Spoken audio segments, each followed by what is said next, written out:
Hello everybody, welcome to the Nürburgring, welcome to the fourth weekend of DTM 2023.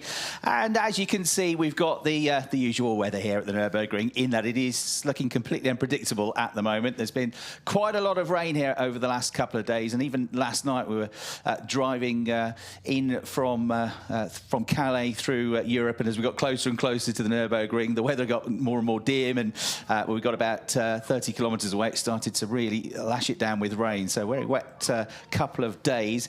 But woke up this morning, it looked a little bit overcast, but it's been dry so far. 1-2 spits of rain in the last 20 minutes or so, but as you can see from the wide pictures, we got 1 or 2 ominous looking clouds up there, which could deliver a surprise or two along the course of the weekend. But largely, looking at the forecast, it does look set to be dry for today at least. There are at 2 o'clock and 5 o'clock meant to be some spells of showers, but that's the weather forecasters trying to predict the Eifel region, which is a difficult job at the very best. So the weather here, overcast. It's not August-like at all. It's a little bit chilly for the time of year. It's a slight breeze out there, but we have got what's been declared as a wet session just because we've had a few spots of rain. But actually looking at the track, looking out of the commentary box, you would say it is pretty much bone dry at the moment. So we've got the first free practice session coming up in just a few minutes time. 45 minutes of free practice. We'll go again this afternoon at 2:45 local time. It is just after 10 to 11 local time here in Germany. And just sweeping up the track after the Porsche practice session that we've had. And we're coming here off the back of a really open first 3 weekends of DTM, in which we've had 6 races and 6 different race winners already. Thomas Preining moving into the championship lead with a win in the second race at the Nürburgring, where he took victory for Porsche with a pretty audacious, pretty brave move on René Rast, the 3-time champion, to take the victory. So he's had 1 win, 1 second and 1 third place finish so far this year, but he's one of the drivers, and there are only a handful of them, that have been in the points in every single race this year. As we look at the castle over, the Nürburgring castle over in the distance there, which provides some great views over the circuit, and the Nordschleife adjacent to us here in the Grand Prix circuit. So Thomas has got 88 points in the championship. He was, of course, a key frontrunner in his first season of DTM last year, the former Porsche Carrera Cup Deutschland champion. The Austrian with the Manthey team, one of the local teams here this weekend. They're only based around about 5 or 6 kilometres from the outside of the circuit. They're back in the DTM for the first time since, well, for 20 years. And they love this whole area and this place because they're the record holders, the most number of wins in the Nürburgring. 24 hours, the team, Manthey. So he's with them this year, and he's got 88 points. He's 10 points clear of Sheldon van der Linde, who walked away from the first weekend at Oschersleben at the start of his title defence with only 5 points from the whole weekend, a retirement and an 11th place finish, and it all looked pretty dim. But then he picked up his first podium at Zandvoort, and he had his best weekend so far last time out at the Nürburgring with a win, his first of the season, and a 3rd place finish in race 2. And suddenly he's up to 2nd in the championship, Sheldon van der Linde, with the Schubert Motorsport team, last year's team's champions. And Ricardo Feller is then 3rd in the championship with the AB Sportsline Audi in his 2nd season with the team, 2nd season in the DTM. He's got 61 points, 27 points adrift, and also on 61 points is Maro Engel, who was on the podium here last week in the GT World Challenge. 61 points apiece for them. They are tied 3rd. They've both had 1 win each, and that's been their only podium so far this season. The reason that Ricardo is placed slightly above Maro in the table is that he's had a 4th place finish as his next best result. So we're using the sprint version of the circuit here at the Nürburgring, and which is the circuit that was first used here 20 years ago, 21 years ago, in fact, in 2002. It's 3.629 kilometres long. It's got 11 turns. It's got a good mixture of corners, the tight complex at the start, through turns 1, 2 and 3, through the Mercedes Arena section, certainly bunches them up. It's a big, heavy braking zone down into turn 1. It's a pretty long start-finish straight here. So you tend to get drivers diving down the inside into turn 1 when you get to the races, but then drivers hanging on around the outside of that turn because it flows then straight into a left-hander. So you see lots of side-by-side running there. We've got the hairpin at turn 5, which can provide some overtaking opportunities when we get to the racing, where they turn off the Grand Prix circuit. And then it's very fast at the back of the circuit as they go through the S-bend section at the left at the Kumo curve, through the big curve at turn 7, and then at the back, slightly uphill run all the way up Hatzenbeck's, all the way up to the Vidal chicane. And then the last turn is a pretty tricky night, well, almost a hairpin actually, big sweeping wide corner, but the Coca-Cola curve, turn 11, where you've got to get a good exit to get a good run down the start, finish straight. But for now, the drivers just trying to acclimatise, run through a few programs, test themselves out. They've got 2 sets of used tyres, 1 set of new tyres that they can use for free practice, and just trying to tune themselves in over the course of these next 45-minute sessions. One now and one later on today. So let's introduce you to the voices that you will be hearing for the rest of the weekend covering DTM. My name's Chris Hartley, and alongside me in the commentary box is Brian Oliver. Brian, good morning. Good morning, Chris. It's so good to be at the Nürburgring. This could not be any more different to the Nürburgring, not only in terms of the circuit, the street circuit, but in the temperatures. The last time we were watching DTM racing, we were basking in temperatures of 35 degrees. Feels like a very dim and distant memory now, doesn't it? You're almost a third of that now. It's 13 degrees, so it's not like August here. It is more like sort of March temperatures. It's pretty chilly out there, and that, of course, is going to affect the grip levels available to the drivers. The track temperature is not going to be particularly high either, because we've had that rain overnight. We've had 1 or 2 sessions out there this morning, but nothing huge really. So drivers heading out just to get a feel for how much grip is available. Certainly on our side of the circuit, we're in the commentary box overlooking the start-finish line. It looks a bit brighter now, and the track looks bone dry from our point of view. Last year we had an historic 1-2 finish for the Van der Linde brothers here. First ever brothers to finish first and second in a DTM race. And of course Sheldon is one of the key championship contenders here, looking for his second title in the DTM. So we'll see how he goes in the Schubert Motorsports BMW. We mentioned Manthey's being a local team. Talksport are another local team, and they've had a pretty successful season so far with Tim Heinemann and Christian Engelhardt.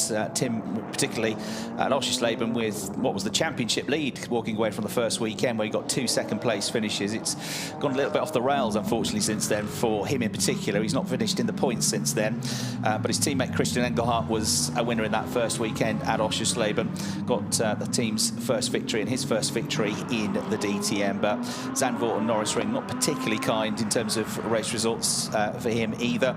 And then the other local team is HRT, the team founded by Hubert Haupt, and team principal these days, Uli Fritz, and they are literally just outside the gates of the circuit, HRT. So they'll be looking for a good weekend here, HRT, to see what they can do with the Mercedes. In terms of the BOP, the balance of performance compared to the Nürburgring, quite a few changes. The team that's been hit, or the brand that's been hit heaviest has been Mercedes. 10 kilograms heavier, those cars, than they were at the Nürburgring in terms of the BOP ballast that's been added to the cars. And it was going to be less than that, but they had a very successful weekend here in the GT World Challenge last weekend, as I mentioned, which has raised the level of BOP for them effectively. So they're 10 kilograms heavier. And the only other ones that have gone up in terms of the weight are the BMWs, but only by 5 kilograms. Audi have lost 5 kilograms. Lamborghinis have lost 5. Porsches are the same. And the one with the big change after really struggling with the cars at the Nürburgring of Ferrari with Emil Frey Racing running the new 296 this year. They've got 15 kilograms less weight, less ballast on the cars. And in terms of the boost, BMWs have been turned down a bit, so lost a bit of, added a bit of weight to the BMWs and lost a bit of boost available to them as well after a good weekend at the Nürburgring, and a tiny amount added to the Ferrari's boost of 0.25. So those are the changes. We'll see how it affects things in this free practice session. And there'll be various things they want to run through, won't there, Brian, the teams and the drivers in this, particularly this first part of free practice, just to check the systems are running, check the cars over, really. So they might be darting in and out of the pits a little bit to begin with. But then over these 2 free practice sessions, you've got to try and set the cars up for qualifying tomorrow, but also they'll be testing the cars over longer runs, won't they? Yes, with just 2 45-minute sessions, they will go very, very quickly. So there's an awful lot of work to do. And although we don't think it's going to rain within the next 45 minutes, if it does, that can throw everything upside down as well. So a lot of work to do, especially whilst the track is dry. And looking at it, we've got most of the cars out on track at the moment. So these 2 45-minute sessions, very, very critical. Also, 2 new drivers on the grid for DTM, and they are going to need every minute of these 45 minutes, aren't they? That's right, yeah. We've got Maximilian Paul coming in. He's been in the DTM before. 2 years ago, he made his debut, just a one-off appearance at the Red Bull Ring, and performed pretty well, actually. Finished with the best result of 11th place.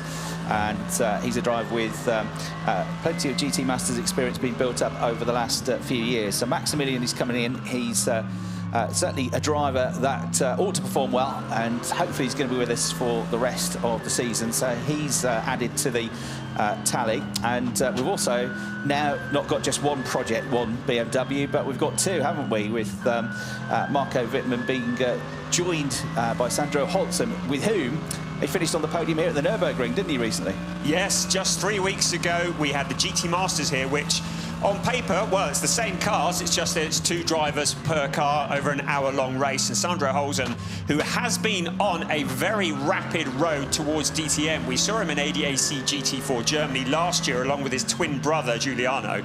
And I mean, it wasn't especially spectacular, it has to be said, in GT4, but the talent is certainly there. They've come through karting, both the Holzem twins. And the Project One crew have seen them, taken them on board, and are looking to fast-track Sandro into a DTM seat. That's exactly what they did. And in the GT Masters race 3 weeks ago, along with Marco Wittmann, he was mightily impressive. Finished on the podium along with Marco, looked really in control, and coming here is feeling very confident as he gets behind the wheel of a BMW here at the Nürburgring. Yeah, so Sandro in the number 56 Project One BMW, Maximilian Paul in the number 19 Grasser Racing Team Lamborghini, taking the place this weekend of Mick Visover. So we've been watching a couple of onboard views from David Schumacher's car, chasing and following the other BMW run by Project One, not a new team by any stretch of the imagination, but new to DTM this season, and they're the double champion Marco Wittmann ahead, driving the car. So Marco's had a slightly mixed season this season, it has to be said. The first and third rounds weren't great. The one in the middle at Zandvoort was very competitive for him. So you're on board with David Schumacher. Now, David has got a 5-place grid penalty for the first race of the weekend. That's a great shot as the cars go through the Vidal chicane there, through the left at turn 9, the right at turn 10. This is turn 11, the Coca-Cola curve. There's the pit lane entry on the right. There's the Dorrington Hotel on the left, overlooking the straight there. To the left of the picture, you'll see the commentary boxes. The cars go past us under the bridge to complete another lap. Thomas Pryning, meanwhile, in this practice session, has set the best time so far, 1 minute 27.125 seconds, and it's a Porsche 1-2 at the moment, with Tim Heidemann, the double DTM trophy champion, up there in second. Make it third, because Kelvin van der Linde in the Audi crosses the line and goes a fraction quicker, 1:27.003 seconds for Kelvin. So yeah, David Schumacher involved in a couple of incidents, both at turn 1 in each of the races at the Norris Ring, and it was the one in race 2 which has given him this 5-place grid penalty. He received an additional time penalty in the first race, coming together with Luca Engstler, coming together with Patrick Niederhauser after issues with his brakes. So wherever he qualifies tomorrow, add 5 to David's time. David's position, he's been in the points a couple of times already this season, sits 24th in the championship with the best results of 13th place. And he's kind of hanging on to Marco Wittmann here, isn't he? And we saw with the onboard, certainly coming into the Vidal chicane, the young German was pretty brave under braking there, close right up to this man. Yes, the Vidal chicane, we need to keep an eye on that because there have been some track limits issues there. There were in the GT Masters 3 weeks ago. There was in the free practice for Porsche Carrera Cup, which just preceded this session. Track limits, an issue, especially on turn 9. That chicane, well, what chicane is often what we say because they bump across that, paying no attention to the fact there's curbing there, really testing the strength of the suspension of these cars. But always exciting into that Vidal chicane. Yes, absolutely right. So watch them there, mate. Get through the left-hander at turn 3, through the final section of the Mercedes arena. Then they sprint towards the point where they turn off the Grand Prix circuit at turn 5 once they come out of this section. So there's a bit of a sprint up through the gears they go. This is the exit to turn 4, and then they'll turn right into the hairpin at turn 5 in a moment. That's where they cut off the full Grand Prix circuit using the shorter sprint version, and then they come back towards then a left-right flick through Kumo, the left-hander, at turn 6 through the pit curver at turn 7, and where again you've got to get a really good exit, sort of single file through here when you get to the races, but you can set yourselves up for a run up towards the chicane. It's quite a climb uphill as well. You can see it a little bit from the TV pictures, but it's a fairly even but relatively steep climb up towards the Vidal chicane, which is another reason you've got to get good exit. There you can see really the elevation change from the middle of the circuit to the top of the circuit. Just to say as well, the lap divided into 3 sectors. Clement Schmidt has set the fastest first and second sector times at the moment, so it looks like he's about to go fastest. But the first sector takes you from the start line to the exit to turn 5. Sector 2 is shorter. It takes in the run through turn 6, 7, and then down the back straight with that kink in it at turn 8 before you get to the chicane, and then it's just the chicane and the final turn that make up sector 3. So Clement Schmidt, 1 minute 26.710, absolute best in sectors 1 and 2. He lost a couple of tenths in the final sector compared to the best sector of Thomas Preining, but the start of the lap was excellent. So that first sector is the longest sector. That's the one you've really got to get right if you want to get a good lap time. As we go on board now with the Porsche, Ayhan Güven, the Turkish driver, in his first full season of the DTM, trying to put in a lap time here. He's in 17th place at the moment in Team Bernhard's car. Timo Bernhard, the multiple Le Mans winner, still a young, very capable driver himself, but Ayhan Güven is 14th in the championship at the moment. He had retirements in both of the races at Oschersleben. Scored points in both races at Zandvoort with the best of 7th, and then a pretty good weekend at the Nürburgring where he equalled his best ever result in DTM, because it was at the Nürburgring where Ayhan made his debut last year, and he finished in 5th place last year and 5th in the first race of the weekend at the Nürburgring. As Brian said, a very hot Nürburgring.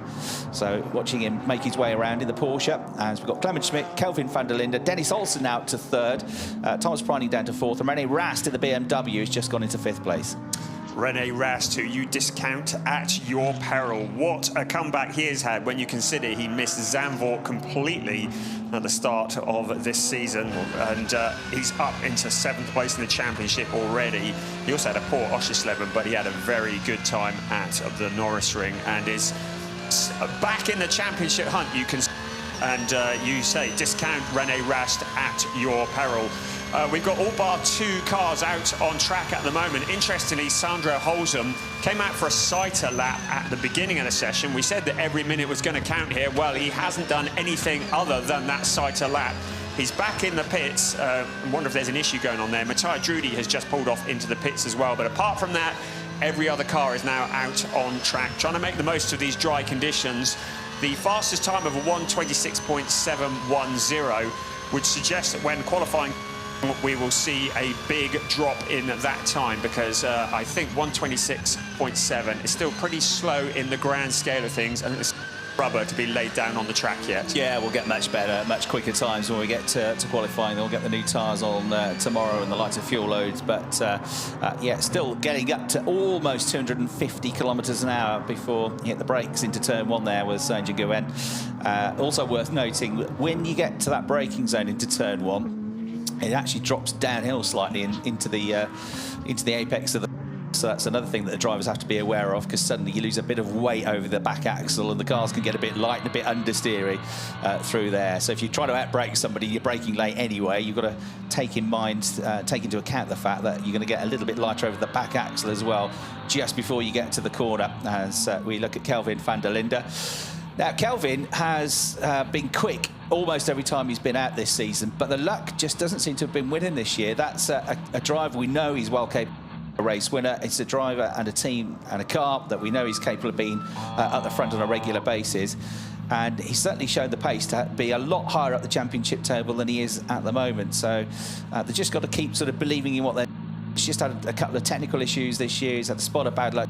And, you know, he's a driver that is, if it all comes together for him, when we get to the midpoint of the season after this weekend, he's going to be looking at putting some results together, and he's well capable of climbing up the points order, isn't he?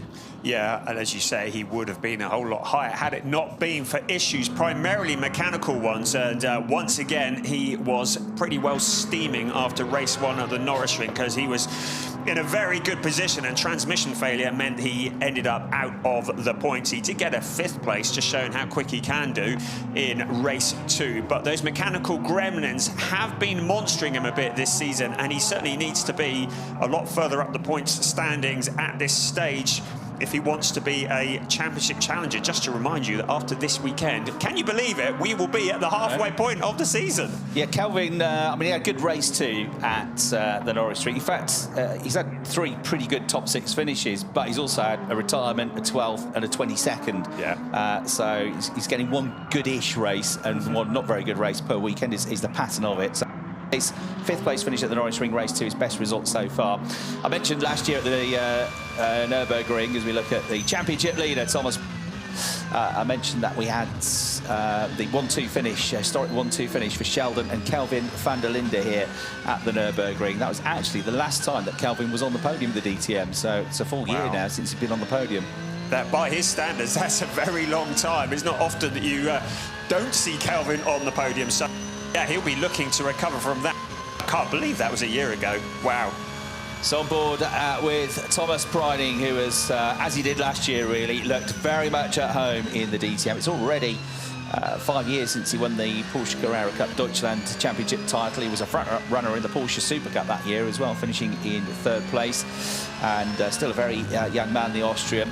Got 2 victories last year. Porsche's first ever victory in the DTM at the Nürburgring. He went again at the Nürburgring a few weeks ago, and he was also probably his most, I don't know, say your best result is the first ever race win you get, or was it the one he won in his entry in the Red Bull Ring? Probably even Stevens, I would say. I know his whole family were there at the Red Bull Ring watching him, so that was a very special victory there last year. So 3-time winner already.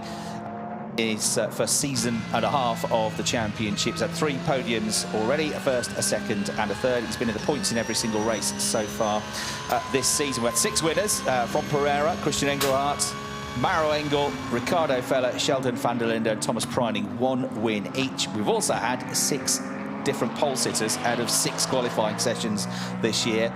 11 different drivers on the podium, and in total 27 drivers have been in the points already this year.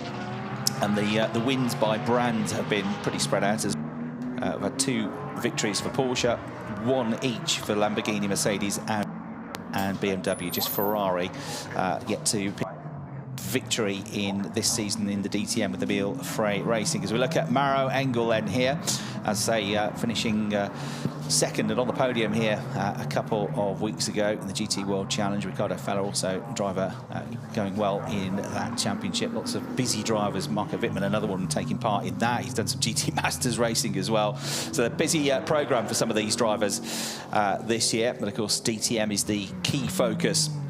But good to see Maro Engel going well. His best season of the championship was last season, actually, when he came back into the DTM. In the Class 1 era, he never really had the luck or the car. He did get the 1 win at Moscow, but he never really had the luck or the car to be able to push and show what his real talents are. But he's one of the top GT drivers in the world. He knows the Nordschleife and the Nürburgring like the back of his hand, and he should be a real threat this weekend. Going well in the championship is Maro Engel, running currently in equal 3rd place on points with Ricardo Feller. So we watch him now into the Vidal chicane. We've got 5 of the top 6 in the pits at the moment. So Clement Schmidt, who's fastest, is in the pits. Thomas Preining from Pereira, Christian Engelhardt, all into the pits.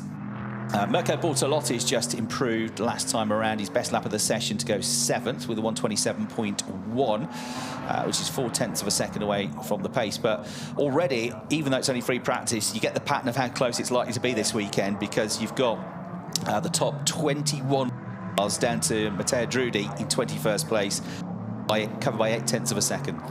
That's really impressive, isn't it? Incredibly close, these cars.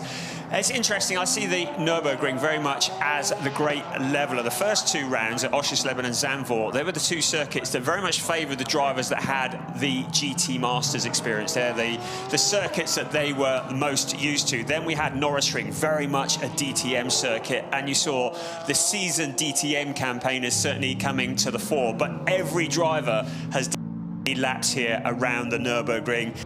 They say that when the tide goes out, you can see who it is that's swimming naked, and this is the great leveler, isn't it, when there's nothing to hide behind, because everybody knows the Nürburgring. It's the first circuit where you have the DTM drivers and the GT Masters drivers. They're all experienced around here, and the cream really does rise to the top. Yeah, and they also know what the weather can do here. So when it is dry, you want to be out there, because you never know when your next dry run is going to come. And also, you know, if we do get some drizzle, maybe possibly in that second free practice session this afternoon, you might not get quick lap times out of it. It might not be fully wet, but it might be useful data for the team, at which point do you start to think about switching from slicks to wets if it happens in the race? And as a driver, just what does it feel like when it's a little bit greasy out there? Just trying to get a feel for it. It's a bit of risk, of course. You don't want to bin the car into the barriers in free practice if it's a bit tricky, a bit greasy out there and you're on slick tyres. But it's all useful information, because you know that in all likelihood, at any weekend, any given weekend at the Nürburgring, you're probably going to drive in more than one condition, aren't you? Yeah. What a lock-up there from Alessia Delada, just going into turn 1. What did you say about that first corner, the downhill section? There's a bit of a bump there as well. Great example there. I think those tyres are not going to be good for much after that lock-up. Fairly low speed, though. You'd probably be okay. I just want to get past the penalty box there, which is located on the exit to turn 1, but on the inside. So if anybody has to serve a penalty and drive through the penalty box in the race, that's where it's going to be. Always try and put it in a part of the circuit where it's not going to concertina everybody up. It's one of the slower corners normally, isn't it? The exit to one of the slower corners, and that's where it'll be. So they'll have to dive across the right run through the penalty box. It all in all costs you about 5 seconds, doesn't it? Ricardo Fella goes the pit lane opposite us at the moment. How's he getting on in terms? Well, he's only 26 currently. 1:27.9 is the best time he's set. So he's of the 27 that are set a time, he's last but 1. Holtzum still hasn't set a lap time. He's the only one to do so. But yeah, Ricardo having a good season. Picked up his second DTM victory earlier in the year at Zandvoort. Was a winner at Imola last year, and a driver already with lots of experience as we get a replay from Alessio Deleda, because Ricardo Fella was the youngest ever driver in the GT Masters Championship, age 16 when he came into it 5 or 6 years ago. Lock up, understeering wide, but no real harm. Yeah, wouldn't be great for the tyres, but it wasn't like he was barrelling in there at 250 kilometres an hour. So hopefully Alessia in his second season of the DTM, the Italian driver, will be okay, although he's still not fully up to speed. For a better lap time, or almost a better lap time from Christian Engelhardt last time around. Personal bests on the end of the lap, but not through the entire lap. So it's got a bit quieter out on track now at the moment, Brian. Now, one of the sort of stories that's popped up in between the last 2 rounds, and quite aptly we go on to Kelvin van der Linde's car here, is that Audi have announced that they are going to pull out as a manufacturer, a full-time manufacturer in terms of GT racing from next year onwards, which is quite a big story given their huge involvement and huge success in GT racing. Yeah, and there's an awful lot of Audi factory drivers who suddenly are looking for different seats, and certainly it's big a controversy. Audi very much putting their focus into Formula One. Of course, in 2026 they are going to be merging with the Sauber team, and going to be the headline name on. They're putting their resources very much behind that project. Real shame, because Audi have been so contenders in GT3 racing. Of course, we've seen them win championships in the GT Masters, so strong in DTM. I mean, it's a name that has been synonymous with DTM for so many years. We've seen them shine and win in the Nürburgring 24-hour race, in the Spa 24, so yeah, massive name. So for them to really is a big tragedy as far as I can see, and certainly has caused a lot of discussion. I'm really hoping that there will be some announcement from Audi which will indicate a continuation of their involvement, maybe a little bit in what they have been saying. Yeah. They've got a new Audi boss coming in next month in September, Gernot Dawn. Might be a change. There's still going to be some technical support. Abt have said, Martin Tomczyk have said at Abt, you know, we're evaluating where we're going to be next year, but certainly the technical support that Audi supply would enable us potentially to carry on with the R8 next year. Attempto have already said we think we're going to stay with Audi. We'll be okay with that. They compete in GT World Challenge and DTM with Audi R8s as well. And the other Audi on the grid, Luca Engstler and Engstler Racing, well, they're kind of self-funding anyway. They don't really get any backing at all from Audi. So the Liqui brand provides all of their backing essentially for Luca Engstler. So Engstler said, you know, it's not really going to be too big an issue for us, but it will affect some of the factory drivers, the likes of Patrick Niederhauser, Matteo Drudi. So teams will now have to source their own drivers. But very much, of course, has been a shift over the last year or two anyway in DTM to focus on the teams rather than the brands and the manufacturers, haven't they? And it's certainly flourishing at the moment with nearly 30 cars on the grid, isn't it? Yes, absolutely. I mean, despite the situation in the world, the kind of the cost of living crisis, if you were, GT3 racing and GT4 racing appears to be on a crest of a wave at the moment, and across the board at every championship absolutely packed out, and none more so than DTM, which is really the creme de la creme. And you have these drivers running in GT3 and a lot of teams that would love to get involved, but there are only 28 places on the grid. There's certainly no shortage of teams and drivers who are queuing up to get involved in DTM, so the future looking very healthy, and GT3 really is going from strength to strength at the moment. So Mirko Bortolotti went quickest before coming in. It's Lamborghini's first and second now. He went ahead of Clement Schmidt. So 126.605. We get overexcited about times because it's free practice. You don't know what everybody's doing. But actually, Clement is wanting to be back to the top of the times because he's just set the absolute best middle sector. Although he was, a little bit down in the first sector with a 44.5. He's just crossed the line in front of us. I don't think he'll improve overall. That's a 127.4 for him. Lost too much time at the start of the lap, but it was a quick middle run for the Austrian driver. Bortolotti was on pole position here last year, so he's a driver that will be very much one to watch this weekend. He has had great consistency this year. He's 6th in the championship, Mirko. 2 fourths, 2 6th, an 8th and a 13th. So no podiums yet, but he's been in the points in every single race so far this season. And if you can keep doing that and get the odd podium, the odd race victory, that's a pretty solid basis for a championship charge, isn't it? Yeah, they've had problems with that Lamborghini in the first 2 rounds, but they've been very tight-lipped about what the problem was. Certainly at Oschersleben and Zandvoort, Mirko said there was a problem, but he won't reveal any more than that. But whatever it is, it does look as though they've managed to get on top of that. As you said, the 6th and the 4th at Nürburgring was certainly a return to form for him, and he's got a lot of work to do to try and pick up the pace in that. So clearly, whatever the issue was with that Lamborghini, they've found it, they've sorted it.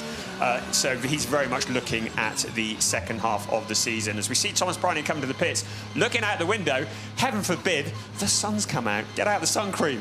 Yeah, it was Mirko Bortolotti at Nürburgring last year. This was where his championship charge kind of fell off the rails, where he went for a move in damp conditions for the lead of the race, and it didn't come off, and off the circuit he went, and he went for a move for a 4th place in race 2 on Kelvin van der Linde. It didn't work, and down the order he dropped.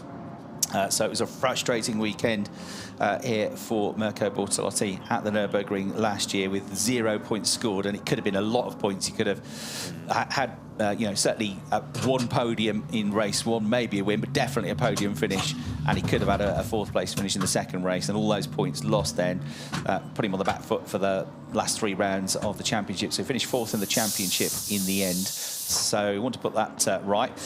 He's very much a Lamborghini factory driver and will be racing in World Endurance Championship and at Le Mans next year. He's one of the drivers that's been developing the new Lamborghini hypercar, which was unveiled at the Goodwood Festival of Speed a few weeks ago in the UK, and looks magnificent. So he's been busy. I spoke to him earlier this year, and he asked him how the winter had been. He said the winter's been really busy. I haven't had any time off. We've been doing lots of work in all the things that I'm racing in, preparing the hypercar as well. So Mirko Bortolotti out, and happy to say he's carrying some of our onboard cameras this weekend, because he always provides a great spectacle. He's a really great racing driver to watch with his overtakes, and huge experience. Those steely blue Italian eyes looking forward. We get to look through the wing mirror as well, which will be fantastic view that in the race when they're all going into turn 1, won't it?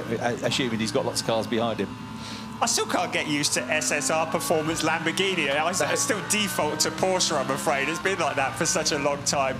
But great that SSR Performance are now running the Lamborghini Huracan, keeping the Lamborghini on the grid. Of course, the Evo 2 package, which has been revealed for this year and is looking pretty useful as well. Bortolotti at the top of the sheets then, 126.605. One of the questions, being a little bit devil's advocate really, was will some of the teams be sandbagging a little bit in this free practice session? Certainly with the volatility of the BOP, the ADAC have said that they have the option to change the balance of performance up to and including Saturday night. And there may be an element of some teams not wanting to show their hand too early, or is that being just a little bit too cynical? Well, I mean, it's a point because people talk about it, and people talk about things because they tend to have some basis of truth, don't they, is what I would say to that. So, yeah, potentially, you got to play the game. But also, nobody ever really shows their hand anyway in free practice, do they? You never quite know, are they going quickly because, you know, put their new tyres on and they've got a very light fuel loader, or they're genuinely really quick around here. Nobody knows what anybody else is running. It's only when you get to qualifying where, you know, everybody's put the best tyres on, everybody's got the least fuel possible, everybody's got their best setup. That's the first time you know where everybody really is at. Yeah. So practice is, never at full pace, and always difficult to tell what they're doing. They're really more setting up for the races and the longer runs than they are for out-and-out speed. But yeah, certainly, you know, if there are opportunities to beat the system, then we all know that teams and drivers will do what they can to beat the system. Can't believe you say that. Well, you would, wouldn't you? So Bortolotti, 126.605 quickest. Schmidt, 126.710 second, a tenth behind. He's only 30 thousandths quicker than Kelvin van der Linde, who's in the pits at the moment, in third in the Audi. Then he's only 25 thousandths of a second quicker than Dennis Olsen, who's on the podium at the Nürburgring. He's fourth in the Porsche. Thomas Preining, championship leader, 40 thousandths slower than Olsen. So a tiny gap from fourth to fifth as well. Matteo Drudi's come up in his Audi. He's only 53 thousandths of a second behind Preining. And then only 5 thousandths of a second behind him is from Pereira in the pits now in 7th place. So there are minuscule gaps from second down to 7th place at the moment. There's only Bortolotti with a bit of a bit more of a clear advantage of a whole 10th of a second. Yes, I'm keeping an eye on Ferrari, who had a nightmare at Nürburgring. Jack Aitken currently in 14th, Terry Vermeulen 15th, so certainly an improvement there, some 0.6 of a second off the fastest time at the moment. Another team who felt as though the BOP was very much working against them at Nürburgring. But Jack Aitken, he was pretty unhappy. I mean, he loved the experience of racing on the streets of Nürburgring, but was pretty unhappy with the performance that he was getting from that car. They've done a lot of work, a lot of sim work as well. So currently running mid-order, both the Ferraris together. And I think when the two brands are running together, you feel as though that is very much the pace, because the two brands are running together. So yeah, mid-order. So Ferrari hopefully coming back into things a little bit from here. Yeah, taking some BOP weight off the car. They're giving them a tiny increase in boost. But yeah, Jack's saying to me that the Ferrari lacks really the kind of key area it lacks in his top-end speed at the moment. So that could be an issue at the back of the circuit, because that middle part of the lap here is the really quick section, isn't it? From turn 7 at the back through climbing uphill through turn 8 at Hatzenbeck up towards the Vidal chicane at turns turns 9 and 10. So that run through sector 2 might be where they miss out a little bit. If they've not been able to tweak that performance of the turbo-powered 296, the Ferrari, it's only a 3-litre engine on that, but it's a turbo-powered engine where lots of the other cars are normally aspirated. Oh, it's a great-looking car, and one that will be developed. A Milfray racing course running the Ferrari. It's the first time they've run that. Jack knows the team from his agency GT Masters races last year, and running wide there a little bit was Sheldon van der Linde through turn 1. So first chance to properly watch him and the Schubert BMW turn things around really well since the first weekend of the season, as we've said. And they're in 14th place, right behind his teammate on the timing screen, René Rast, who is 13th. If René gets one more pole position, and I'm sure it's a question of when rather than if it'll come, he will be the driver that's now broken the record in terms of the most number of poles. He equalled Bernd Schneider's record at Nürburgring of 25.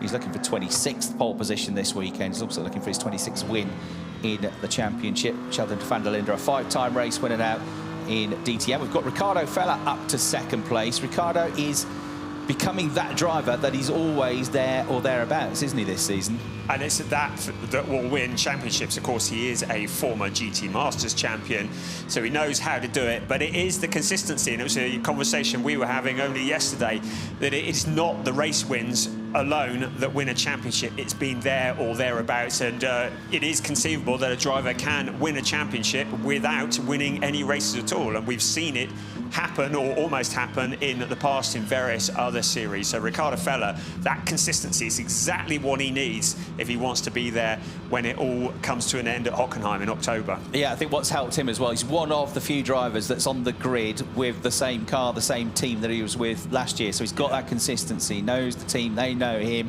he knows the car that little bit better, and it's, you know, he had certainly some highlights last year. It was a bit inconsistent, a bit up and down, but he's looking good now. He's gone to the top of the times, 1:26.440. That is 0.165 seconds quicker than Bortolotti, so the best part of 0.2 quicker. Personal best in all 3 sectors, so that was a good push lap to go quickest. Clement Schmidt is still the quickest driver in Sector 1 and Sector 2. Dennis Olsen has just set the best Sector 3 time, though, to go 2nd quickest overall. So actually, Ricardo Feller isn't the absolute quickest in any one part of the circuit. Goes back to that consistency, doesn't it? He's just thereabouts. He's just not very far away from that. And overall, he's got a good setup for the whole lap, it seems. That was a good camera angle we just saw there, looking down at Sheldon van der Linde, who's had a warning for exceeding track limits at turn 9. That is the only exceeding of track limits at turn 9 that we've seen so far. Blimey. So it's just great news, really. Long may that continue. It won't. No, yes. But Sheldon down in 17th place. I was looking at our newcomers. So where is Max Paul at the moment? He was, yes, he's up in 14th at the moment, so he's doing well. Sandro Holzem still hasn't put in a lap. He did the Saita lap.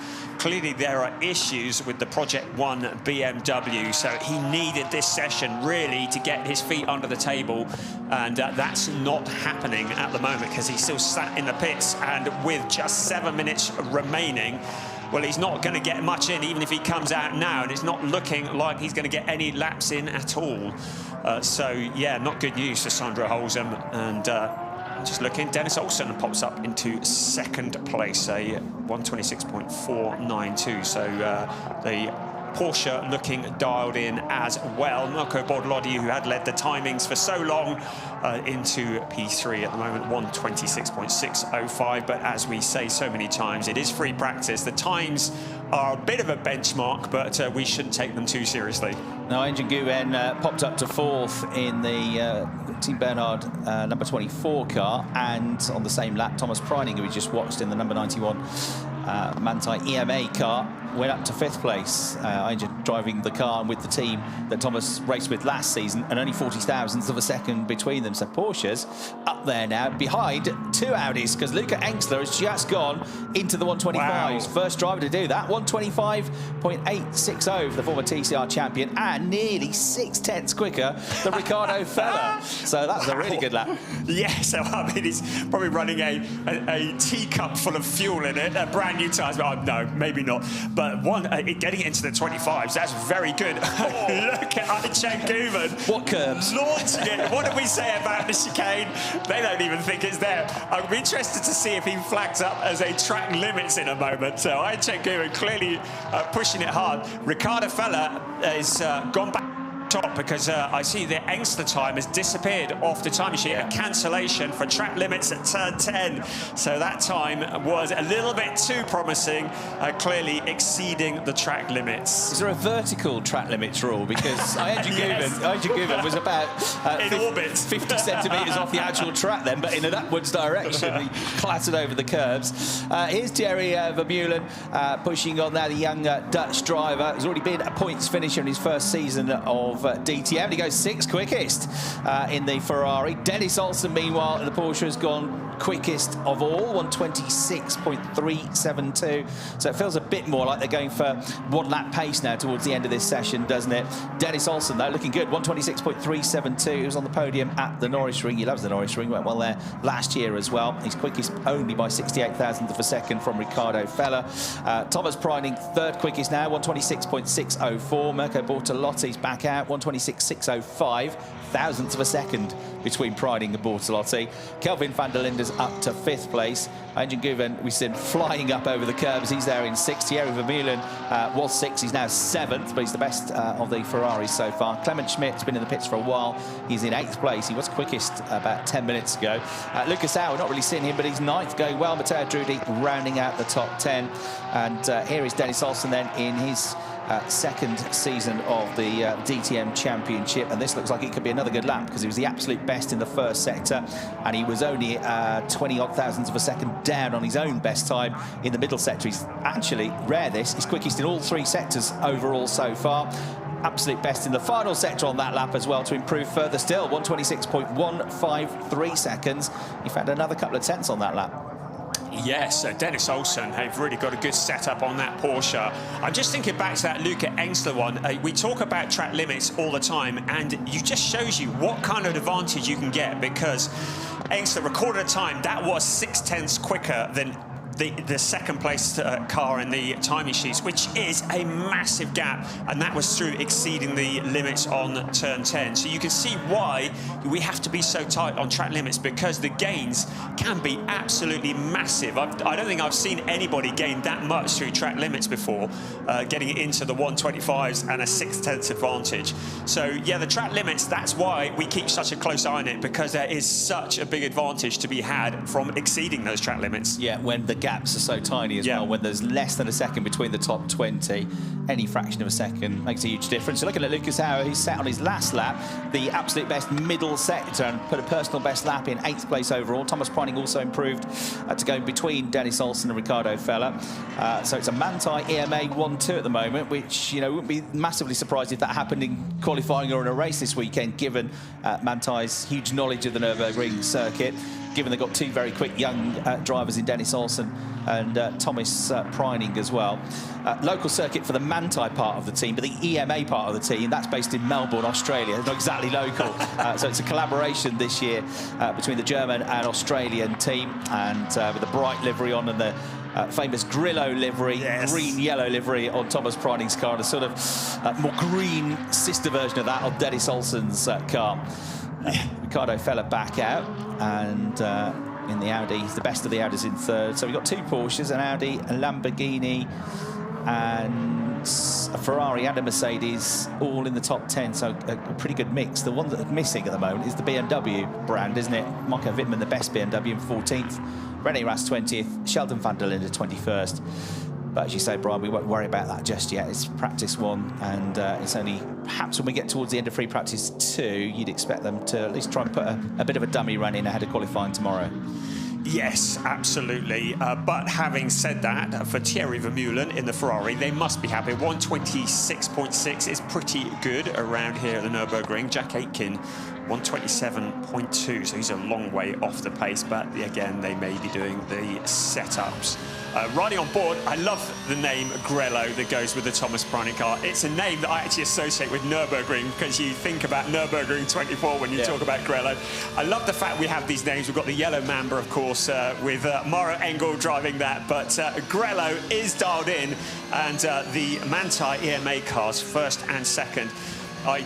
Without wishing to put the mockers on it, you've got to say that Thomas Preining is starting to look like a real contender and possibly even a favourite for the championship. I didn't say that. I best not say that. We're not even halfway in the season yet. Whisper it. No, he's a mega driver there. That is for sure. The confidence is building and building and building. And how much more would he have had in terms of a championship lead had he not had 3 bad pit stops so far this year, one of which cost him certainly a race victory, didn't it? And definitely more points, possibly a podium in the first race at Oschersleben, and as well was lost to a pit stop which didn't go according to plan. Nürburgring, more issues there as well.